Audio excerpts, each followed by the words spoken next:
सुप्रभात आप सभी मित्रों को। स्वागत है आप सबका टारगेट 2 PM क्लासेस पर। कैसे हैं आप सभी लोग? उम्मीद करता हूं कि आप सभी लोग स्वस्थ होंगे और अपनी तैयारी को बेहतर रूप से अंजाम दे रहे होंगे।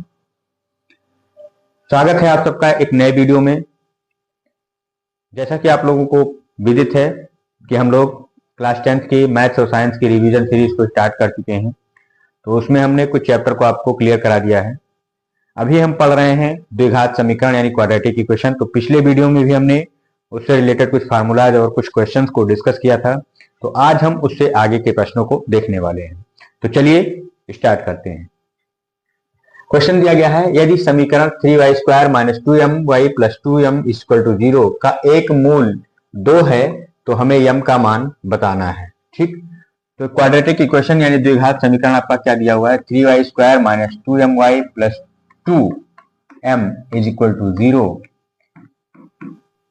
तो हमें यम का मान बताना है जब एक मूल इसका क्या है, 2 है। तो मूल क्या होता है, जो चर होता है उसकी वैल्यू होती है। यहाँ पे चर क्या है आपका, y। चर क्या है, y है।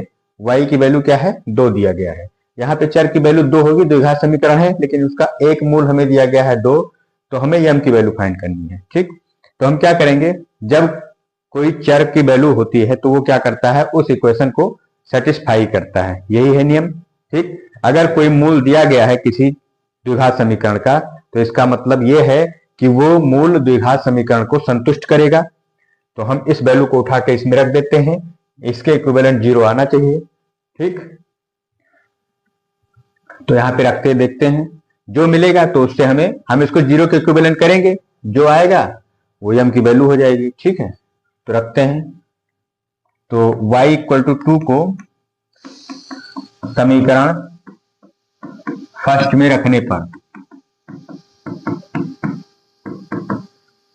3y को के जगह पे 2 पुट करेंगे, -2m y के जगह पे 2 + 2m = 0। ठीक, अब देखिए 3 2 दूनी 4, 4 तियां 12,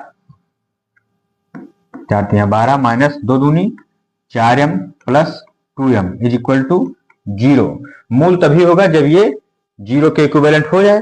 तो 0 के इक्विवेलेंट के लिए कौन से m के मान के लिए 0 होगा, वही हमें निकाल देगा। ठीक है, यहाँ पे 2 का मान y = 2 रखने पर ये चीज हमें m की वैल्यू दे देगी कि ये 0 किस वैल्यू पे होगा, m के किस वैल्यू के लिए 0 देगा। ये 0 होना चाहिए, पक्की बात है। मूल तभी होगा जब वो उस वैल्यू को हम इसमें पुट कर दे तो ये 0 के इक्विवेलेंट हो जाए। तो ये बात तो क्लियर है कि मूल को रखने पर ये वैल्यू 0 हो जानी चाहिए। अगर नहीं हो रही है तो m के किस मान के लिए होगी, वो हमें m का मान दे देगा। ठीक है, तो हम रख रहे हैं 12, इधर रहने देते हैं। 4 में से 2 गए, कितना बचा, 4 में से 2 गए, 2 बचा, यानी कि 12 - 2m = 0। m को इधर ले जाते हैं तो 12 = क्या हो जाएगा, 2m, यानी कि m = कितना मिल गया, 6।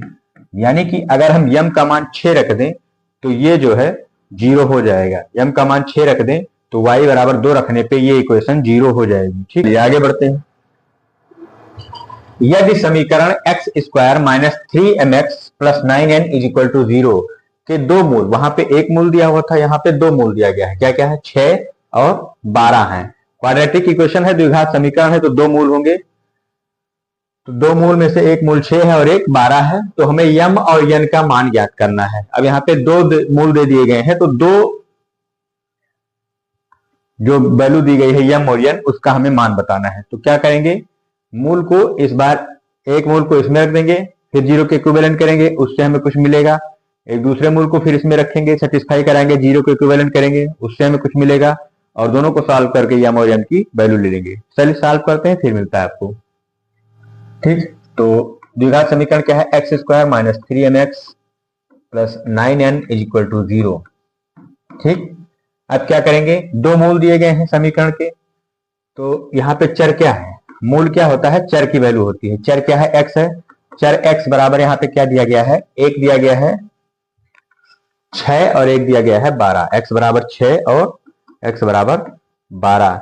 इसको हम इसमें रखेंगे तो देखते हैं, x = 6 रखने पर 6 रखेंगे तो 6 का square -3m × 6 + 9n = 0। 36 - 18m plus 9n is equal to 0, या इधर ले जाएं तो 18m minus 9n is equal to 36, या 2m minus n is equal to 2। Equation number second मान लेते हैं इसको, ठीक है। 2m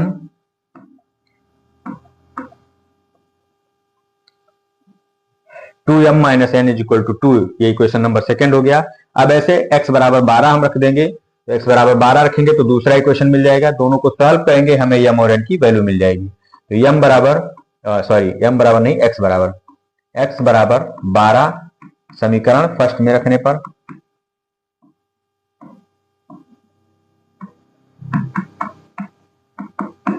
समीकरण फर्स्ट में x बराबर 12 रखने पर 12 का square minus 3m into 12 plus 9n is equal to 0।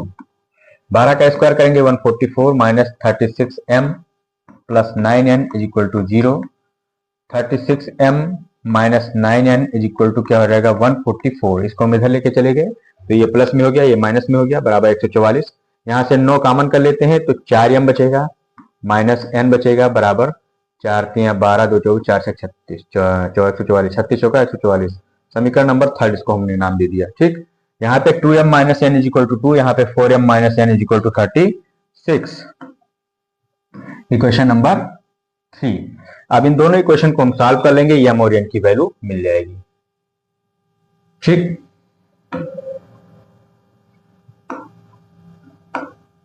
चलिए समीकरण फर्स्ट और सेकंड को हल करने पर, समीकरण फर्स्ट क्या करते हैं, समीकरण थर्ड माइनस सेकंड करने पर, थर्ड माइनस सेकंड करेंगे तो क्या होगा 4m minus n is equal to 36 और 2m minus 2 is equal to 2। Minus करेंगे तो ये साइन चेंज हो जाएगा माइनस, ये प्लस, ये 2m बचेगा, यहाँ पे 2m माइनस n होगा, हाँ ये n है, ठीक। ये कैंसिल हो गया, इज इक्वल टू यहाँ पे माइनस हो जाएगा, कितना बचेगा 34। तो m इक्वल टू कितना आ गया 17, m की वैल्यू 17 आ गई। अब m की वैल्यू किसी में रख दीजिए, तो m का मान सेकंड में रखने पर, m का मान सेकंड में रखने पर 2 into 17 minus n is equal to 2। तो n को उधर ले जाते हैं, n बराबर क्या हो जाएगा इधर 34, इधर माइनस 2, 34 माइनस 2, n बराबर कितना आ गया 32।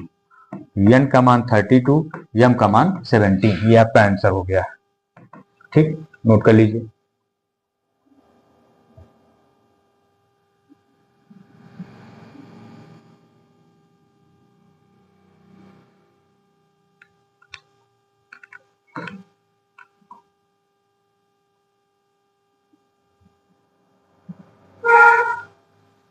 बस इसमें करना कुछ नहीं रहता है, वही है कि जो दो वैल्यू दी गई हैं, दो मूल दिए गए हैं, उसको उठा के आपको इस इक्वेशन में रख देना है।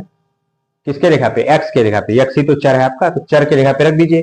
एक बार एक मूल को रख दीजिए, तब कुछ इक्वेशन मिल जाएगा। ये इक्वेशन मिल गया, ये एक बार हमने दूसरे मूल को रखा इसमें x की जगह पे, तो हमें दूसरा इक्वेशन मिल गया। दोनों को सॉल्व कर लेंगे, हमें m और n की वैल्यू मिल जाएगी। यही करना रहता है।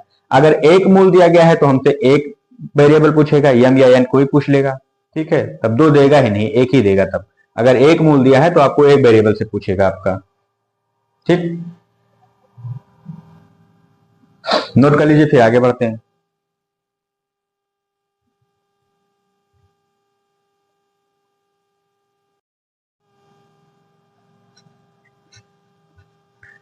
तो चलिए नेक्स्ट हम विविक्तकर की बात करते हैं। द्विघात समीकरण का विविक्तकर कैसे निकालेंगे आप।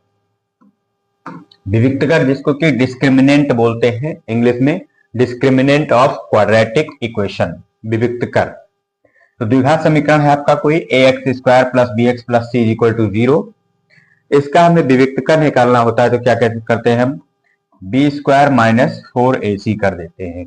बी स्क्वायर, बी क्या है आपका, x का कोफिशियंट है, 4 माइनस 4, a क्या है आपका, x स्क्वायर का कोफिशियंट है, b आपका x का कोफिशियंट है, a आपका x स्क्वायर का कोफिशियंट है, c आपका कांस्टेंट टर्म है, ठीक। तो बी स्क्वायर माइनस 4ac क्या होता है, विविक्तकर होता है किसी भी द्विघात समीकरण का, ठीक है। और इसे लिखते कैसे हैं, डी से रिप्रेजेंट करते हैं। तो डी इज इक्वल टू क्या होता है, बी स्क्वायर माइनस 4ac। अब इसी पे आपके मूलों की जो है प्रकृति निर्भर करती है। मूल मतलब रूट्स या जो द्विघात समीकरण का सॉल्यूशन होता है उसका नेचर डिफाइन होता है इससे। ठीक, तो ये काफी अहम रोल रखने वाला है। चलिए देखते हैं इस पर। द्विघात समीकरण दिया गया है 9x² minus 12x plus 4 is equal to 0। इसका हमें विविक्त कर ज्ञात करना है। तो क्या करेंगे, इसको पहले कंपेयर कर लेते हैं इस इक्वेशन को। 9x² minus 12x plus 4 is equal to 0 को ax² plus bx plus c is equal to 0 से कंपेयर करते हैं।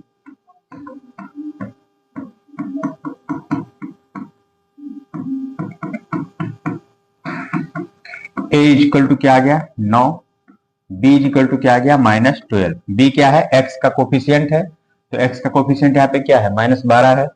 a क्या है, x स्क्वायर का कोफिशियंट है, तो इसका कोफिशियंट कितना है 9। c क्या है, आपका अचर पद है, c की वैल्यू कितनी यहाँ पे 4 है। तो ये 3 वैल्यू आपको काम में लेनी है, इसको हमने फाइंड आउट कर लिया। अब हमारा विविक्त कर क्या होता है, d जिसको लिखते हैं, d बराबर क्या होता है b² माइनस 4ac।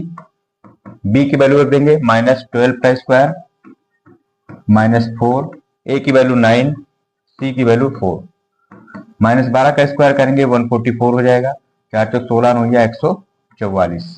विविक्त कर कितना आ गया आपका, शून्य आ गया। ठीक, डी क्या आ गया आपका शून्य, तो ये आपका आंसर हो गया। ऐसे हम विविक्त कर को फाइंड आउट करते हैं या निकालते हैं, नोट कर लीजिए।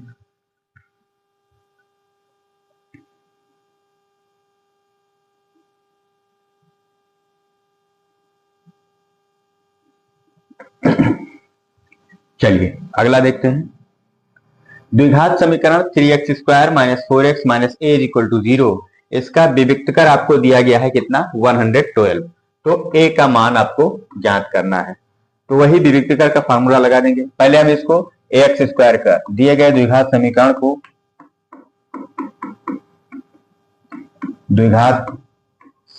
को ax² plus bx plus c is equal to 0 से तुलना करने पर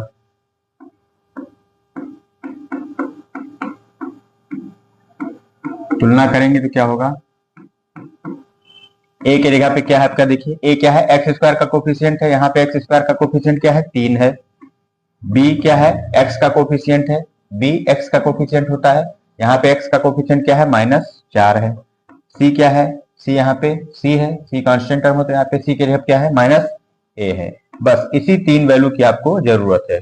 अब विविक्त कर क्या होता है आपका, विविक्त कर d बराबर क्या होता है b² माइनस 4ac। ठीक, d की वैल्यू आपको दी गई है 112, यहाँ पे रख दीजिए। विविक्त कर आपको पहले से पता है, b की वैल्यू क्या है -4 का स्क्वायर -4, a की वैल्यू क्या है आपका 3 और c की वैल्यू क्या है आपकी -a। ठीक, अब देखिए -4 का स्क्वायर करेंगे 16, माइनस माइनस ए प्लस हो जाएगा, 4 3 12a, इसकी वैल्यू क्या है 112। अब देखिए कांस्टेंट को एक तरफ कर लीजिए, तो 112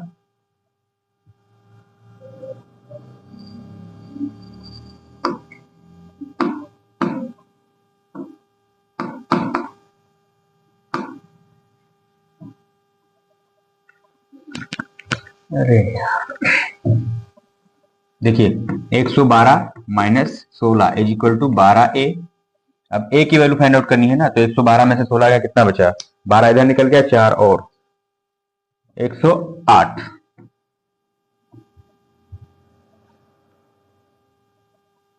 108 नहीं बचेगा, 12 में से 6 गई 6, 10 में 1 गई 9, 96 बचेगा, और ये आपका बटे 12 हो जाएगा। तो a बराबर कितना आ गया आपका 8, a की वैल्यू कितनी आ गई 8। ठीक, यही आपका आंसर है। ठीक,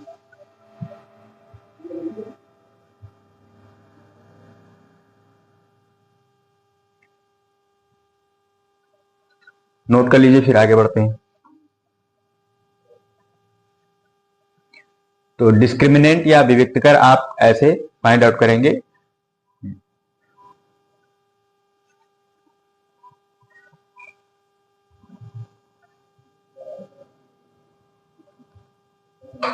चलिए नेक्स्ट क्वेश्चन देखते हैं आपका। नेक्स्ट है द्विघात समीकरण के मूलों की प्रकृति जब उसका विविक्तकर दिया हो। विविक्तकर के मान पर निर्भर करता है, हमने पहले बताया। विविक्तकर यानी कि डिस्क्रिमिनेंट के वैल्यू पर आपका जो द्विघात समीकरण का मूल है उसकी प्रकृति निर्भर करती है, नेचर निर्भर करता है कि निगेटिव होगा कि पॉजिटिव होगा, वास्तविक होगा कि अवास्तविक होगा, शून्य होगा कि क्या होगा। ठीक है, तो विविक्तकर क्या होता है, बी स्क्वायर माइनस 4ac। अब इसके वैल्यू पे डिपेंड करेगा कि आपका जो वैल्यू है, चर का मान जो है या मूल की प्रकृति जो है वो क्या है, वास्तविक है कि अवास्तविक है, समान है या असमान है। द्विघात समीकरण के दो मान आते हैं, चर के दो मान आते हैं, तो दोनों आपस में समान है या असमान है, वास्तविक है या अवास्तविक है, परिमेय है या अपरिमेय है। ठीक, तो वो बी स्क्वायर माइनस 4ac के वैल्यू पे डिपेंड करता है। मान लीजिए आपने रखा मान और वो वैल्यू जो है 0 से बड़ी आ गई। अगर बी स्क्वायर माइनस 4ac की वैल्यू 0 से बड़ी आती है तब जो मूल होगा या सॉल्यूशन होता है उसका प्रकृति क्या होता है, नेचर क्या होता है, वास्तविक होगा। वो वैल्यू क्या आएगी, वास्तविक होगी। अगर 0 से बड़ा आ जाता है विविक्तकर तब वास्तविक होगा, परिमेय होगा और असमान होगा। दोनों मूल अलग अलग होंगे अगर 0 से बड़ा आता है तब। ठीक, अगर विविक्तकर का मान 0 से बड़ा आता है तब जो सोल्यूशन होगा यानी कि मूलों की जो प्रकृति होगी, जो मूल दो निकलेंगे उसकी जो प्रकृति होगी वो क्या होगी, वास्तविक होगी, मतलब रियल वैल्यू होगी, परिमेय होगी और असमान होगी। ठीक, अलग अलग होगी। अगर B square minus 4ac greater than 0 है, 0 से बड़ा आता है लेकिन पूर्ण वर्ग नहीं है, मान लीजिए वो आ गया क्या, 4 आ गया, पहले वाले में 4 आ गया तो ये पूर्ण वर्ग है, तब तो वास्तविक होगा, परिमेय होगा और असमान होगा, अलग अलग वैल्यू होगी। ठीक, लेकिन अगर पूर्ण वर्ग नहीं है, मान लीजिए 3 आ गया, ठीक, बी स्क्वायर माइनस 4ac की वैल्यू 3 आ गई, तब पूर्ण वर्ग तो नहीं है, 0 से बड़ी है लेकिन ये पूर्ण वर्ग नहीं है, तब कैसा मान आएगा, कैसा नेचर होगा, वास्तविक तो होगा, मूलों की जो प्रकृति होगी वास्तविक होगी, असमान होगी, अलग अलग होगी और अपरिमेय हो जाएगी। पहले वाले से डिफरेंस क्या हो गया, पहले वाले में परिमेय था, अगर पूर्ण वर्ग होगा तो परिमेय होगा, पूर्ण वर्ग नहीं है तो अपरिमेय होगा। ठीक, बस इतना बात ध्यान रखिएगा। अगर बी स्क्वायर माइनस 4ac की वैल्यू ग्रेटर देन 0 है लेकिन पूर्ण वर्ग नहीं है तो अपरिमेय होगा, और अगर पूर्ण वर्ग है साथ साथ में, ग्रेटर देन 0 है, ग्रेटर देन 0 दोनों में है, लेकिन ये पूर्ण वर्ग है, ये पूर्ण वर्ग नहीं है, तो जब पूर्ण वर्ग नहीं होगा तो आपको क्या मिलेगा, अपरिमेय मिलेगा, और जब पूर्ण वर्ग होगा तब आपको क्या मिलेगा, परिमेय मिलेगा। वास्तविक दोनों जगह मिलेगी, यहां भी वास्तविक रहेगा, यहां भी वास्तविक रहेगा, यहां भी दो अलग अलग मान मिलेंगे, यहां भी दो अलग अलग मान मिलेंगे। डिफरेंस क्या रहेगा, यहाँ पे परिमेय होगा, यहाँ पे अपरिमेय होगा। ठीक, इतना सा डिफरेंस है। अब अगर बी स्क्वायर माइनस 4ac की वैल्यू लेस देन 0 आ जाती है, 0 से छोटी आ जाती है, मान लीजिए -2 आ गया, -2 आ गया, 0 से छोटा है। ठीक, तब क्या होगा, अवास्तविक होगा। तब जब माइनस आ गया तो वास्तविक होगा नहीं, वो अवास्तविक होगा या काल्पनिक होगा। ठीक, अगर लेस देन 0 आ जाती है तो अवास्तविक होगा और काल्पनिक होगा। अगर बराबर 0 के आ जाती है, 0 के इक्विवेलेंट आ जाती है डी का मान, तब क्या होगा, तब क्या होगा, वास्तविक होगा, परिमेय होगा और समान होगा। ठीक, बी स्क्वायर माइनस 4ac यानी विविक्तकर का मान अगर 0 के इक्विवेलेंट आ गया, 0 आ गया वैल्यू, जैसे पिछले क्वेश्चन में आया था, तब वहां पे मूलों की प्रकृति क्या होगी, वास्तविक होगी, परिमेय होगी और समान होगी।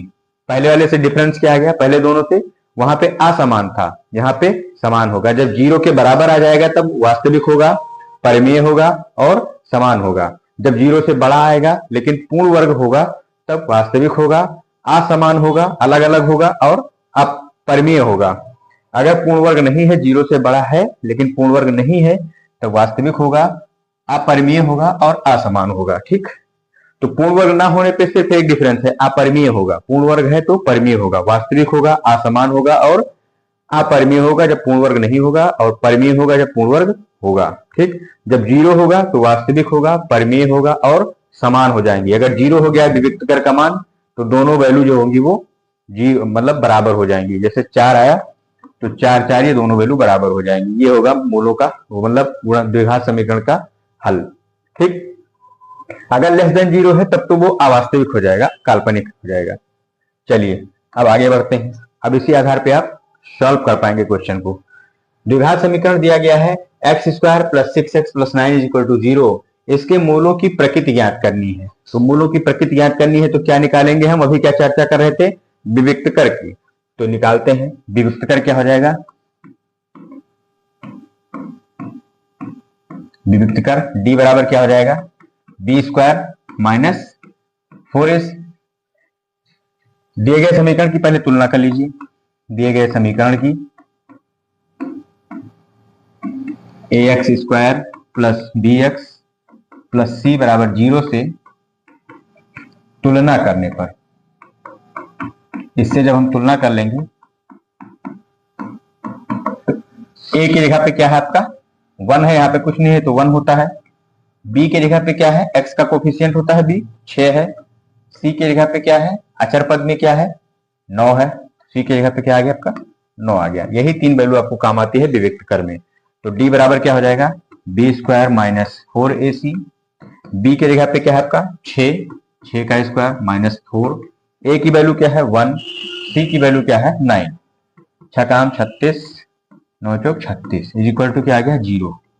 ठीक। d की वैल्यू क्या आ गई? 0। यानी विविक्तकर आपका जब 0 आ गया तो क्या होगा? अभी हमने क्या पढ़ा था? विविक्तकर का मान जब 0 होता है तो क्या होता है? वास्तविक होता है, परमेय होता है और समान होता है। मतलब दोनों मूल क्या होंगे? समान होंगे, बराबर होंगे, और परमेय होगा और वास्तविक होगा। तो मूलों की प्रकृति क्या हो गई इसकी?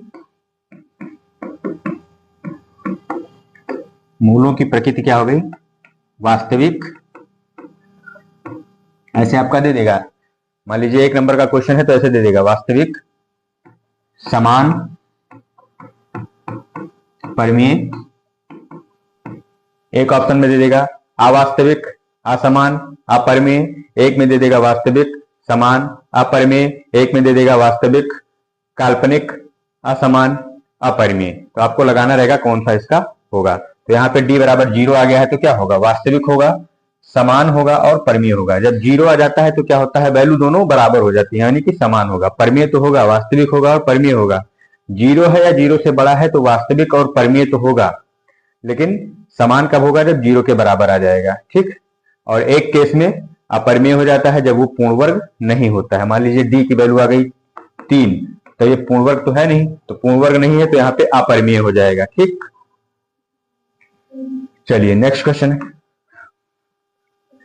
क्वाड्रेटिक इक्वेशन है और इसके मूलों की प्रकृति हमें बतानी है कि इसका मूल कैसा होगा। तो पहले तो इसको हम द्विघात समीकरण में बनाते हैं। Exact 25/72 x square plus 5/6x plus 1/2 बराबर क्या है? 0। इसको पहले हम सॉल्व कर लेते हैं। 72, 6 और 2 का हम क्या ले लेते हैं? एलसीएम। 36, 3, 1, 3 से काटेंगे 12, 1,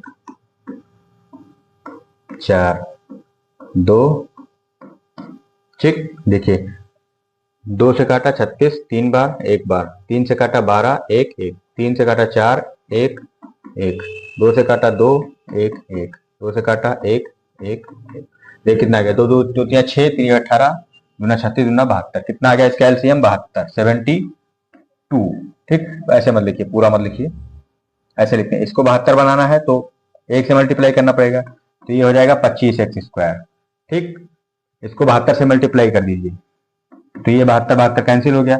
इसको 72 से मल्टीप्लाई कीजिए तो 6 से काटेंगे 72 को तो 12 बार जाएगा, 12 पंचे 60x प्लस इसको 72 से मल्टीप्लाई करेंगे तो 2 36 दूना 72, 36 हो जाएगा ऊपर, इज इक्वल टू 0।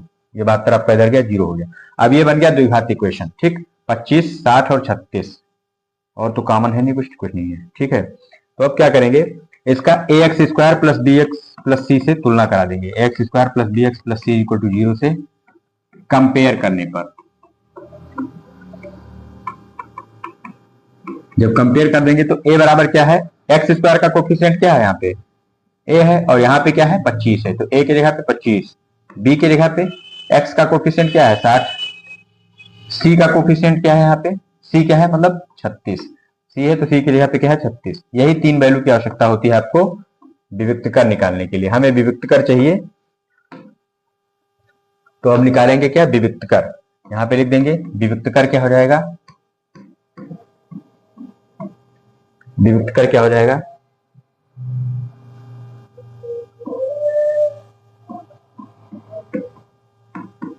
विविक्त कर हो जाएगा डी बराबर B square minus 4ac। D बराबर बी क्या है आपका 60, 60 का स्क्वायर माइनस 4, ए क्या है आपका 25, सी क्या है आपका 36। कर दीजिए 60 का स्क्वायर 3600 माइनस 25 चौका 100 इंटू 36, 3600 माइनस 3600, ये कितना आ गया 0। तो डी की वैल्यू क्या आ गई आपकी 0। एक मिनट देख ले, दिख रहा है कि नहीं, दिख रहा है। तो डी की वैल्यू आपकी आ गई 0, डी की वैल्यू आपकी आ गई 0। और जब डी मतलब क्या, विविक्त कर, और जब विविक्त कर की वैल्यू 0 आ जाती है तो पिछले क्वेश्चन में हमने देखा कि मूलों की प्रकृति क्या होगी, तब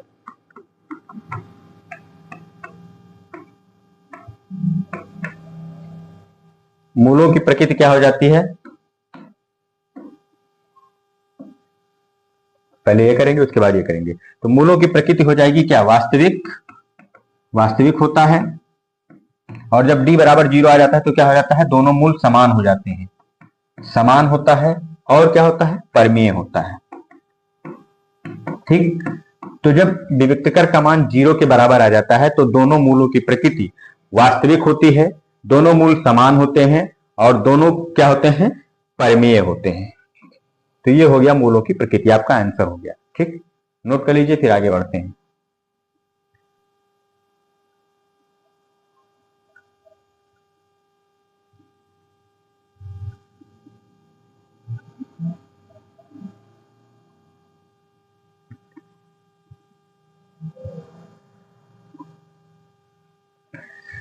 चलिए नेक्स्ट क्वेश्चन पे चलते हैं। यहां पे जो लिया था तो ये इसका एलसीएम हो गया था 25/72, इसको 72 से मल्टीप्लाई किया x square plus 5/6 into 72 into x plus 1/2 into 72 is equal to 0। ये ऐसे बना, फिर ये गायब कर दिया हमने। ठीक है, ये स्टेप और समझ लीजिएगा। ठीक, इसका एलसीएम लिए थे तो 72 आया था, तो इन सबको 72 से मल्टीप्लाई कर दिया तो जाके ये बना है आपका। ठीक, चलिए नेक्स्ट क्वेश्चन देखते हैं। यदि द्विघात समीकरण 3x square minus 12x plus के प्लस 1 इज इक्वल टू 0 के मूल क्या है, बराबर हो, तो k का मान ज्ञात करना है। अब पहले दे रहा था कि विविक्त कर निकालिए, तो उसकी प्रकृति बताइए। अब दे दिया है कि मूल बराबर है, मूल की प्रकृति दे दी है कि क्या है, बराबर है। ठीक है, मूल के बारे में हमें थोड़ी सी जानकारी दे दी है कि मूल बराबर है, तब हमें k का मान ज्ञात करना है।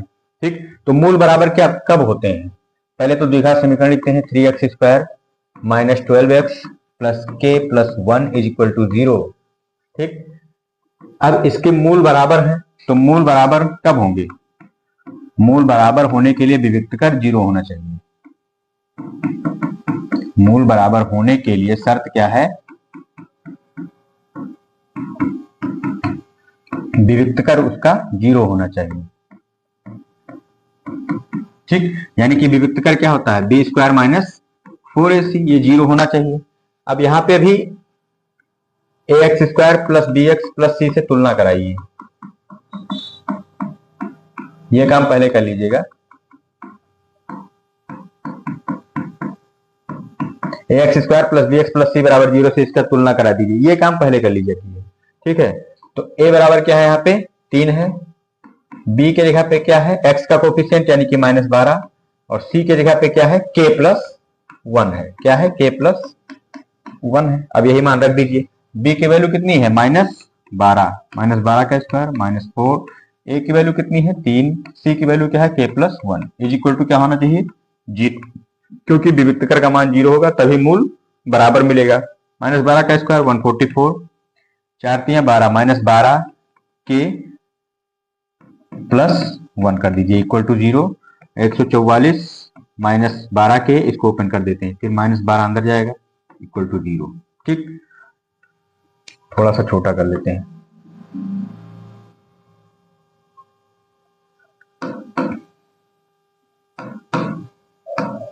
अब देखिए 144 में से 12 घटाइए तो 144 में से 12 गया, कितना बचा?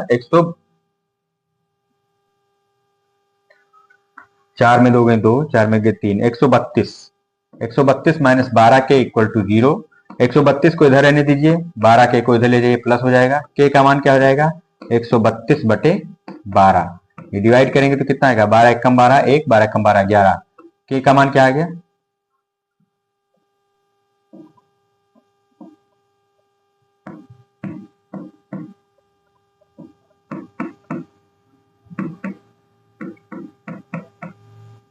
दैट गिव्स के इज इक्वल टू 11। के का मान कितना आ गया? 11। ठीक, तो हमसे के का मान पूछ रहा था, बस ये आपका क्या हो गया? आंसर हो गया। ठीक है, पहले आप ये चीज कर लीजिएगा, उसके बाद इसको लिखिएगा। पहले क्या करेंगे? पहले ये पहले नंबर पे इसको नोट कीजिएगा, फिर ये सेकंड नंबर पे। ठीक, चलिए नोट कर लीजिए, फिर आगे बढ़ते हैं।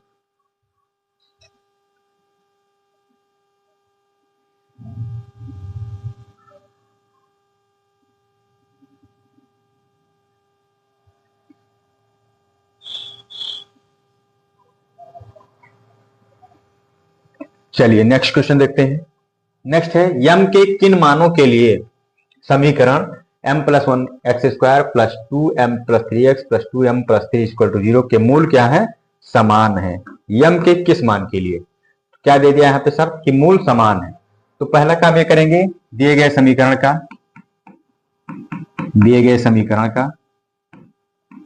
समीकरण की ax square plus bx plus c is equal to 0 से तुलना करने पर, क्या करने पर? तुलना करने पर। जब तुलना करेंगे तो a बराबर क्या है? a क्या है यहाँ पे? एक्स स्क्वायर का कोफिशिएंट है। यहाँ पे एक्स स्क्वायर का कोफिशिएंट क्या है? m प्लस 1 हो गया। b का मान क्या है? b क्या है यहाँ पे? x का कोफिशिएंट है। यहाँ पे x का कोफिशिएंट क्या है? 2m plus 3। c यहाँ पे है, और यहाँ पे c की जगह पे क्या है? 2m plus 3। ठीक, क्या है? 2m plus 3। ठीक, 2m प्लस 3 बस रख दीजिए। तो विविक्त कर क्या हो जाएगा? B square minus 4ac। B की जगह क्या है? 2m प्लस 3 इसका स्क्वायर माइनस 4। ए की जगह पे क्या है? m plus 1।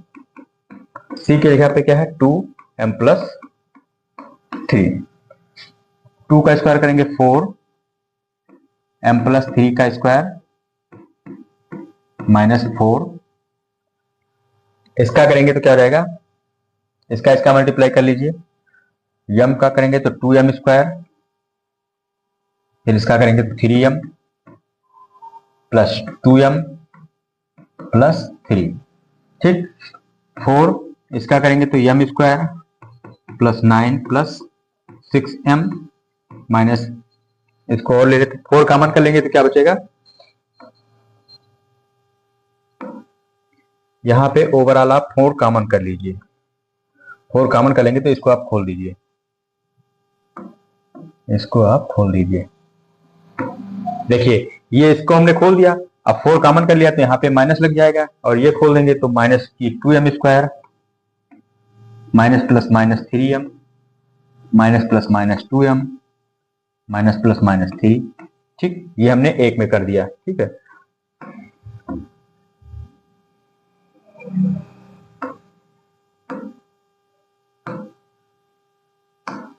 अब देखिए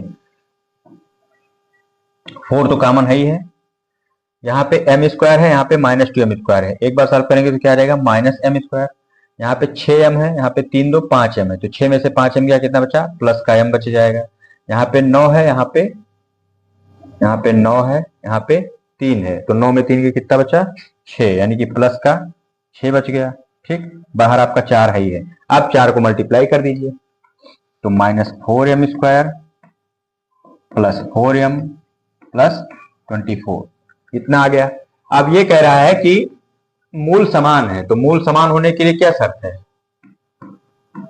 विविक्त कर आपका इतना आ गया। अब मूल समान होने के लिए विविक्त कर यानी कि d बराबर क्या होना चाहिए? 0। अब ये आ गया है, इसको d की जगह क्या आया? ये विभक्त कर, यानी कि डी इसके जगह पे क्या है, ये है, तो -4m² plus 4m plus 24 equal to क्या होना चाहिए, 0। इसको माइनस से डिवाइड कर दे रहे हैं, -4 से, तो यहाँ पे क्या बचेगा, +m² माइनस m माइनस 24 नहीं -6 इक्वल टू 0, ये -6 हो जाएगा।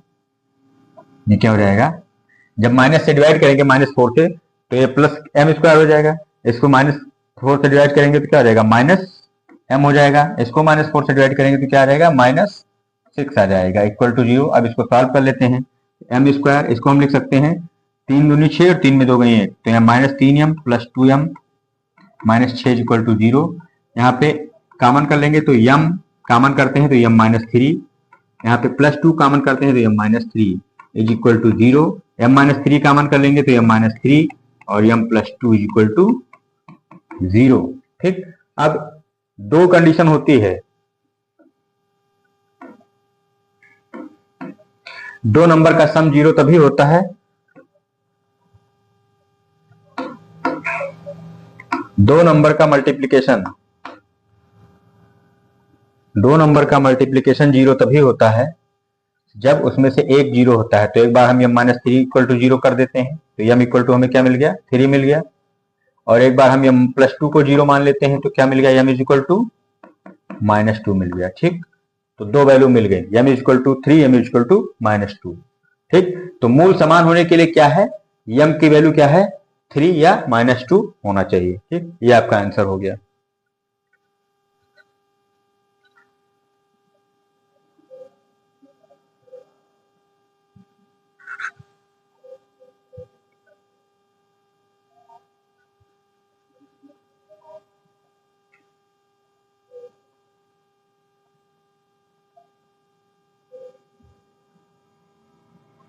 चलिए नेक्स्ट क्वेश्चन देख लेते हैं।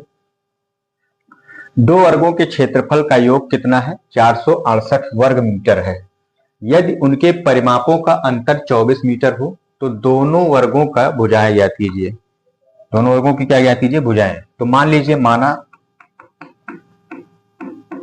दोनों वर्गों की भुजाएं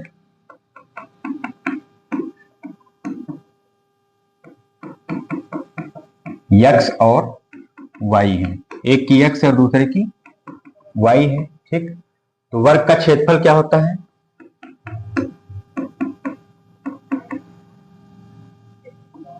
x² पहले वर्ग का क्षेत्रफल, दूसरे वर्ग का क्षेत्रफल क्या हो जाएगा, y²।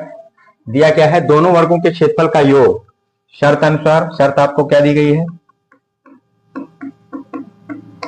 x² plus y² is equal to 468। ये आपका इक्वेशन नंबर फर्स्ट हो गया। दूसरा क्या दिया गया है, उनके परिमापों का अंतर 24 मीटर है। तो परिमाप क्या हो जाता है, वर्ग का परिमाप क्या होता है, पहले वर्ग का परिमाप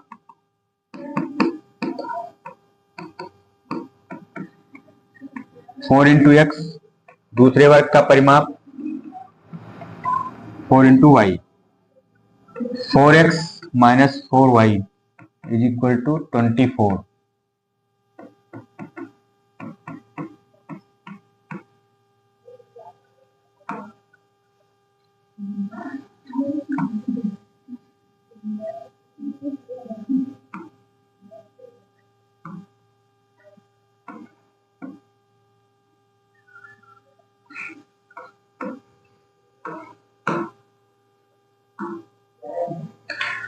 तो अब शर्त क्या कह रहा है कि दोनों उनके परिमापों का अंतर 24 मीटर है, तो दोनों वर्गों की भुजाएं ज्ञात कीजिए।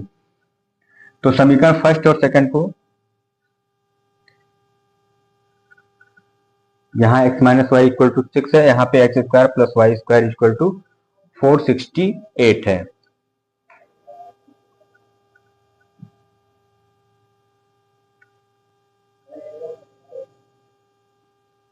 तो यहाँ पे हम क्या लगा देते हैं, प्रतिस्थापन विधि लगा देते हैं। तो देखिए समीकरण सेकंड से x बराबर क्या हो जाएगा, 6 प्लस y। अब इसको आप उठा के पहले में रख दीजिए, x का मान समीकरण फर्स्ट में रखने पर समीकरण फर्स्ट में रखेंगे तो क्या हो जाएगा, 6 प्लस वाई का स्क्वायर प्लस वाई का स्क्वायर इज इक्वल टू 468। तो ये 6 का square 36 plus y square plus 2 6 12, 2ab होता है तो 6 दूनी 12y plus y square is equal to 468। Y square 2y square plus 12y, और 36 को हम इधर लेके चले जाते हैं तो 468 माइनस 36, तो 2y square plus 12y is equal to कितना बचा, 8 में 6 गए 2, 6 में 3 गए 3, 432। 2 से डिवाइड कर दीजिए तो y square plus 6y is equal to हो जाएगा 2 2 जा 4 16, 216। तो वाई स्क्वायर, अब इसको इधर ले आते हैं, y square plus 6y minus 216 is equal to 0। अब इसको सॉल्व कर लेंगे, हमें y की वैल्यू मिल जाएगी, इसमें पुट कर देंगे x की भी वैल्यू मिल जाएगी। ठीक,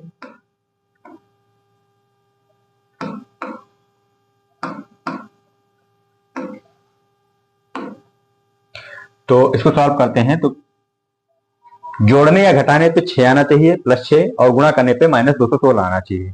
तो हम इसको करने का तरीका बता दे हैं कि 216 का आप क्या कर दीजिए, फैक्टर कर लीजिए। 2 से कट करेंगे 108, 2 से कट करेंगे 54, 2 से कट करेंगे 27, 3 से कट करेंगे 9, 3 से कट करेंगे 3, 3 से डिवाइड करेंगे 1, 3 से 9, 3 से 3, 3 से 1। अब देखिए 2 दूनी 4 दूनी 8 और 3 त्रिका 9 त्रिक 27। तो हम ऐसा नंबर लेंगे कि उनका सम क्या आना चाहिए, प्लस 6 आना चाहिए और मल्टीप्लाई 216 होना चाहिए। तो 3 त्रिक का 9 त्रिक 27 दूना 54 और 2 दूनी 4, 54 चौका 216 हो रहा है, लेकिन 54 और 4 का डिफरेंस 6 नहीं आ रहा है। 2 दूनी 4 दूनी 8 त्रिक 24 और 3 त्रिक का 9, 24 और 9 का भी मल्टीप्लीकेशन तो आप करेंगे तो कैसे भी हो जाएगा, हमें ऐसे नंबर में तोड़ना है कि 6 आ जाए, प्लस 6। ठीक,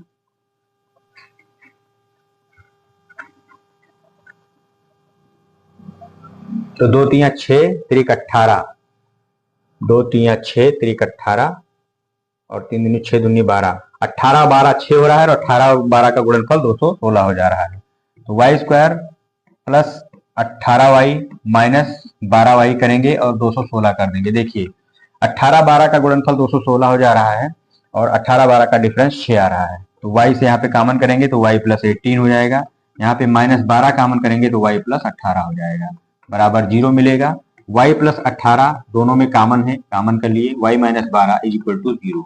अब वही कंडीशन कि दो नंबर का मल्टीप्लीकेशन 0 तभी होता है जब उनमें से कोई एक 0 हो। तो y प्लस 18 को हम 0 मान लेते हैं, तो y बराबर हमें क्या मिल गया, माइनस 18। और जब y माइनस 12 को हमने 0 माना तो y बराबर क्या मिल गया, हमें 12 मिल गया। ठीक, तो दो y की वैल्यू हमें 2 मिल गई, एक 18 एक 12। ठीक, एक माइनस 18 और एक 12। अब उठा के इसमें रख दीजिए। तो देखिए माइनस वाला तो आप कैंसिल कर दीजिए, क्यों, क्योंकि ये y क्या हमने माना था, भुजा मानी थी किसकी, वर्ग की। तो भुजा तो किसी की माइनस में आ नहीं सकती है, तो ये वाला कैंसिल हो गया।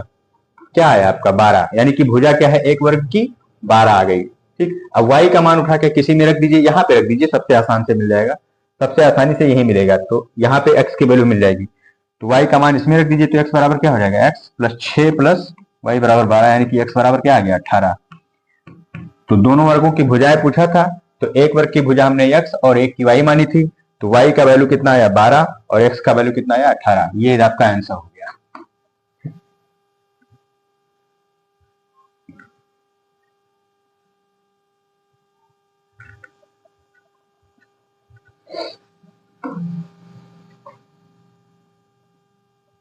नोट कर लीजिए, नोट कर लीजिए, फिर आगे चलते हैं।